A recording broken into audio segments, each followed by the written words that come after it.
سوال یہ ہے کہ حسن خاتمہ کی کیا کیا علامات ہیں، یعنی کسی کی موت ہوتی ہے تو یہ سمجھا جائے کہ اس کی موت اچھی ہوئی ہے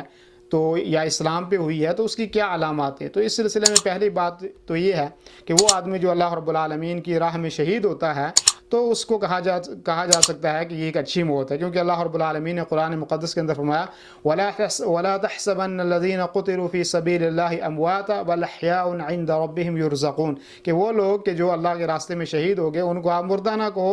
اور وہ اللہ رب العالمین کے ہاں زندہ ہیں، ان کو رزق دیا جاتا ہے۔ تو شہادت کی موت جو ہے اس کو کہا جا سکتا ہے کہ یہ جو ہے وہ حسن خاتمہ کی علامت ہے۔ دوسری بات یہ کہ وہ آدمی کہ جس کی موت کلمہ لا الہ الا اللہ پڑھتے ہوئے ہو جائے، تو یہ اللہ سے دعا بھی کرنی چاہیے کہ اللہ رب العالمین ہمیں بھی اور آپ کو سب کو جو ہے وہ موت کے وقت کلمہ نصیب فرمائے، کیونکہ اللہ کے نبی کریم صلی اللہ علیہ وسلم کو فرمان ہے من کان آخر کلامہ لا الہ الا اللہ دخل الجنہ، کہ وہ آدمی کہ جس کا آخری کلمہ آخری زبان پہ یہ کلمہ ہو کہ لا الہ الا اللہ، تو وہ آدمی انشاءاللہ جنت کے اندر داخل ہوگا۔ ایسے ہی تیسری چیز یہ ہے کہ اس کی پیشانی کے اوپر جو ہے وہ پسینہ ہو۔ نبی کریم صلی اللہ علیہ وسلم کی حدیث ہے ان المؤمن یموت بعرق الجبین، کہ مومن جب مرتا ہے تو اس کی پیشانی پہ جو ہے وہ پسینہ ہوتا ہے۔ اور چوتھی چیز یہ ہے کہ کوئی آدمی طاعون سے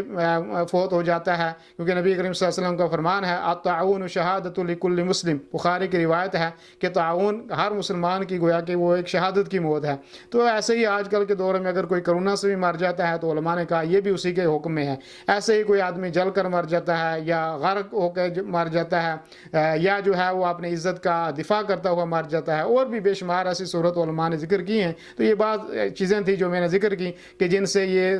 سمجھا جا سکتا ہے کہ یہ حسن خاتمہ کی علامات میں سے ہیں۔